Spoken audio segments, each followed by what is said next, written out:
Feliz ano novo, pessoal! Isso mesmo, 2025 chegou e esse é o primeiro lançamento do mês de 2025. Janeirão aí promete muitas coisas interessantes já agora no começo do ano. Então já para entrar de cabeça no mundo dos filmes, deixa o like, se inscreva no canal e ativa o sininho já para ficar tudo certo aí. E caso você não goste do vídeo, lá no final você tira o like. Pode ser assim? Para não esquecer, né? Então, simbora! E bom, antes de começarmos de fato, vou dar o seguinte recadinho. Vocês estão ligados que, por exemplo, o mês de janeiro é um mês de transição, tanto para os filmes, séries, jogos, enfim.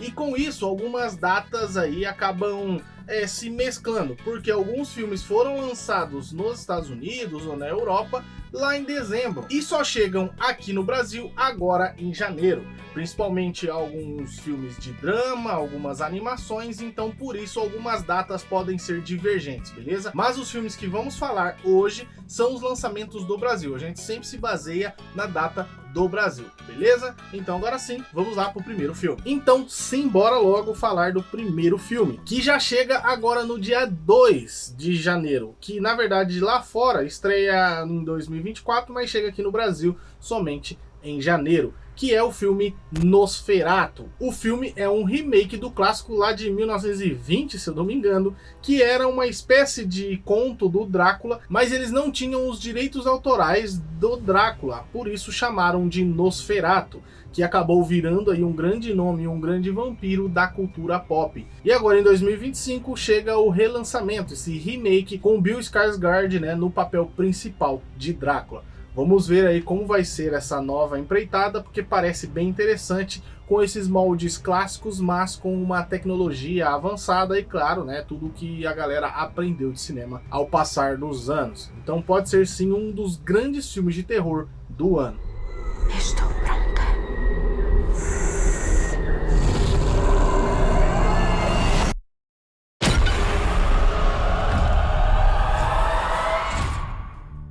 Filme da nossa lista, que é Chico Bento e a Goiabeira Maravilhosa. Como eu fico bem animado em ver, né, esse subtítulo, porque eles colocaram uma característica realmente do personagem ali no título do filme, então mostra um certo carinho. E quando você assiste ao trailer, você vê que vai ser um filme um pouco mais voltado para o público infantil, claramente, que é uma história do Chico Bento, né, da Turma da Mônica, e que vai ser algo mais voltado ali então para as crianças. E o filme parece bem simpático, você já simpatiza com o personagem e o ator está bem interessante. Talvez ele tenha que se soltar um pouco mais dentro do papel ou não, porque Chico Bento é meio que, né, do mato, então é meio que é assim que o personagem talvez fique melhor, né? Mas eu acho que ele tem que se soltar um pouquinho, sim. Mas ainda assim parece uma obra interessante. Vamos ver aí o desenrolar dessa nova história.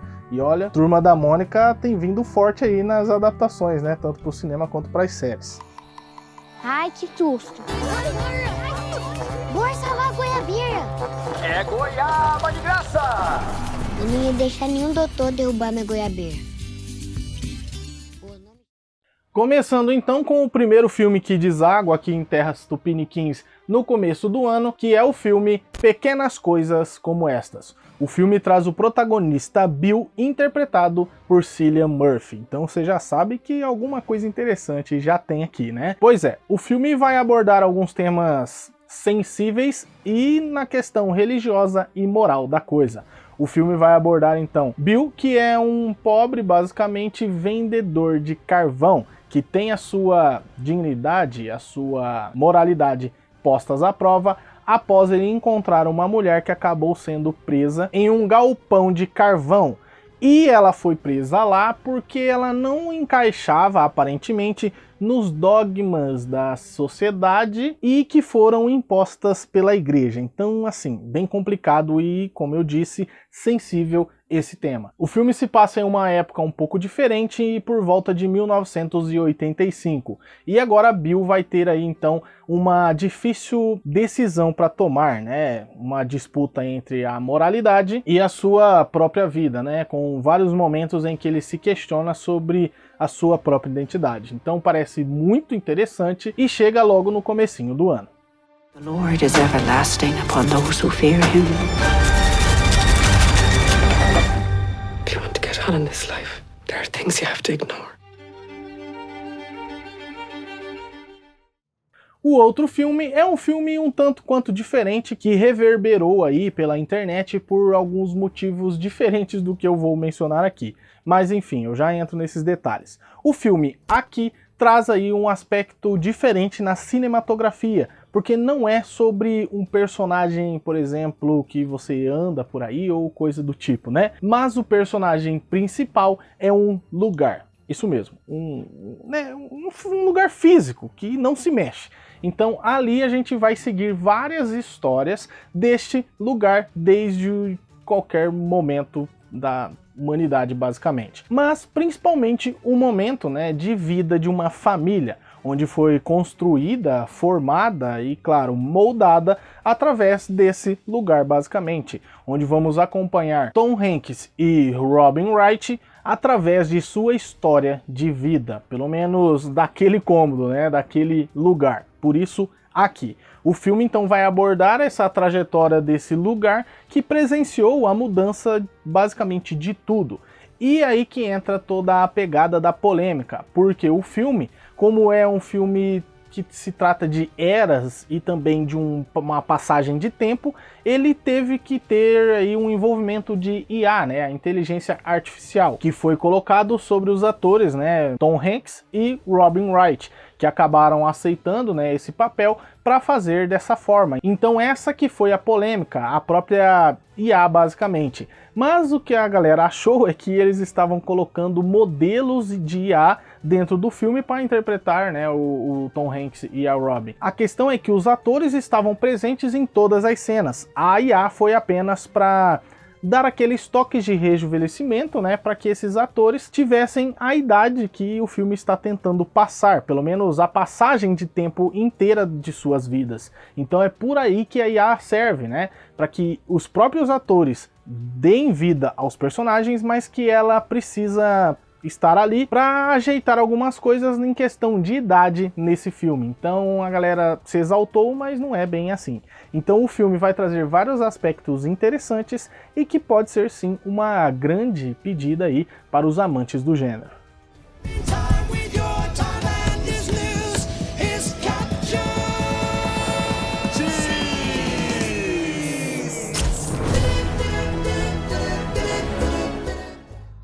E falando em remake, vamos ter alguns, né, na verdade, este ano. Porque também em janeiro, em 2025, chega o filme Lobisomem, que basicamente vai trazer a história de um lobisomem.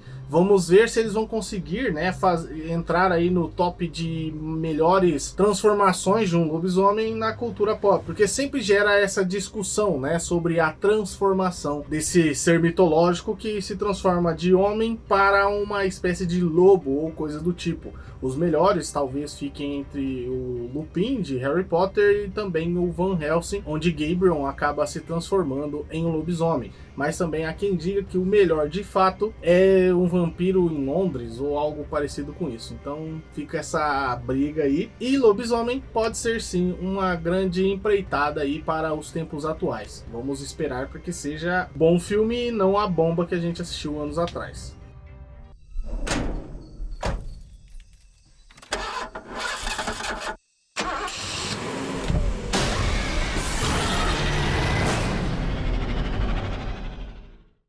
E também vamos ter o filme sobre um conto que assola a humanidade. É um conto que se espalhou pelo mundo e cada lugar tem algumas peculiaridades sobre a mesma história, sobre esse mesmo conto, e dentro do filme eles pegaram todo o âmbito ali e colocaram um pouquinho de cada lugar, fazendo com que essa lenda ficasse ainda maior, com o filme O Homem do Saco. Isso mesmo, vai ter esse filme. Quem nunca ficou com medo de um velho que passa na rua segurando um saco nas costas? E provavelmente vai desbloquear esse medo em muitos adultos e, claro, nas criancinhas, se elas forem assistir. Mas provavelmente vai ser mais aterrorizante para os adultos que viveram ali nos anos 80 e 90 e comecinho dos anos 2000. A parada começa a ficar muito sinistra quando os seus pais acabam falando que se você não fizer tal coisa, o Homem do Saco vai te pegar. E nesse filme aqui, vai pegar mesmo.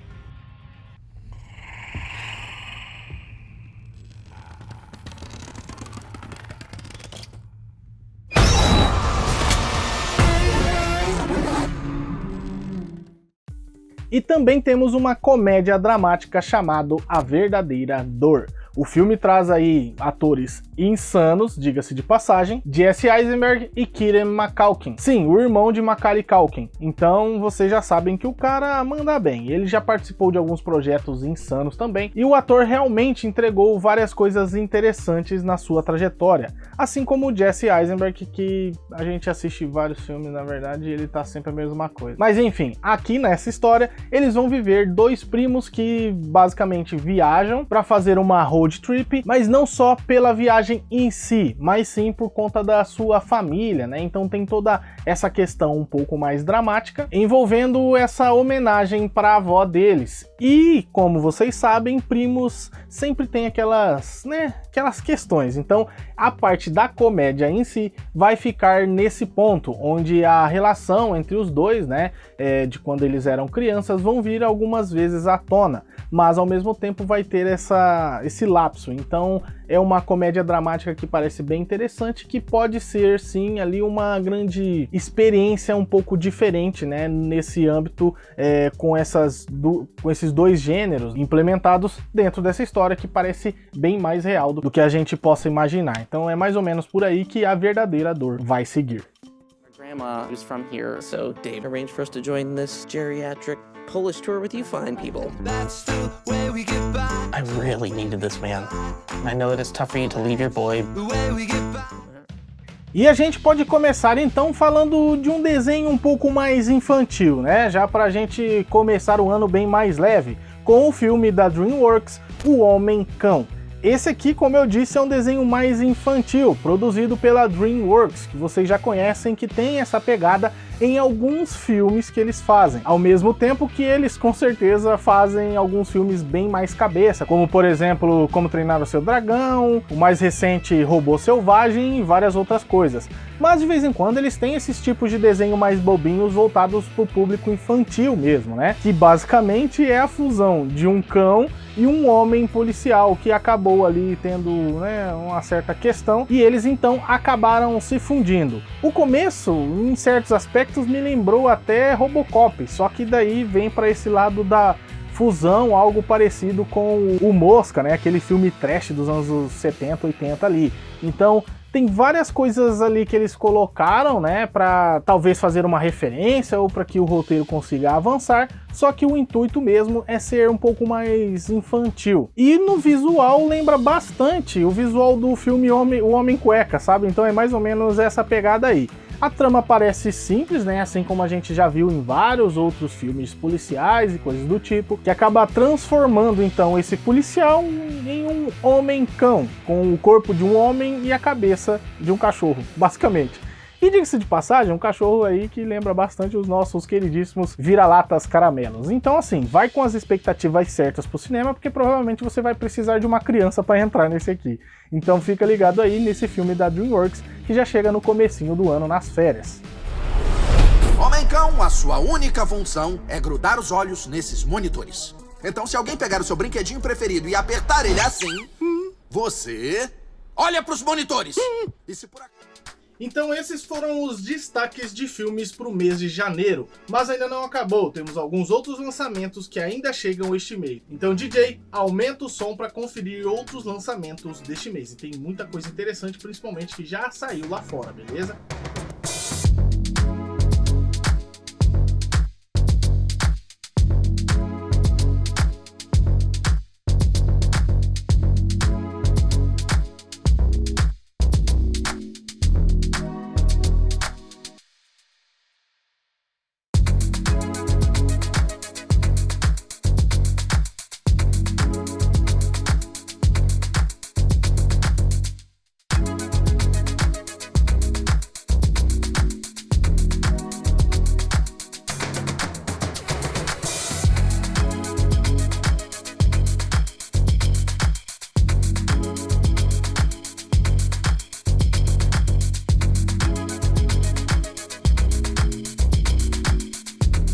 Bom pessoal, agora sim o vídeo vai chegando ao final, espero que vocês tenham gostado. Deixa aí nos comentários o que você achou, qual filme você pretende ir assistir ao cinema, ou qual deles você pretende esperar sair no streaming? Deixa aí nos comentários pra gente debater sobre tudo isso, beleza? Então agora sim, eu peço que se você ainda não deixou o like lá no começo do vídeo, que é um erro, deixa agora aqui no final. Se você chegou até aqui, vale aquele like. E claro, se você ainda não é inscrito, se inscreva e ativa o sininho. Então agora eu vou deixar algumas recomendações rápidas aqui pra vocês, como a nossa playlist de filmes mais esperados de 2025, que está aqui do lado insano, tem muito conteúdo lá, e também as nossas resenhas de 2024, que vai estar aqui do lado, que às vezes você deixou passar alguma coisa que provavelmente já até está no streaming. Então vai lá conferir tudo isso e continua aqui com a gente, beleza? Então agora sim, eu vou ficando por aqui, um abraço e fui! Feliz 2025, hein?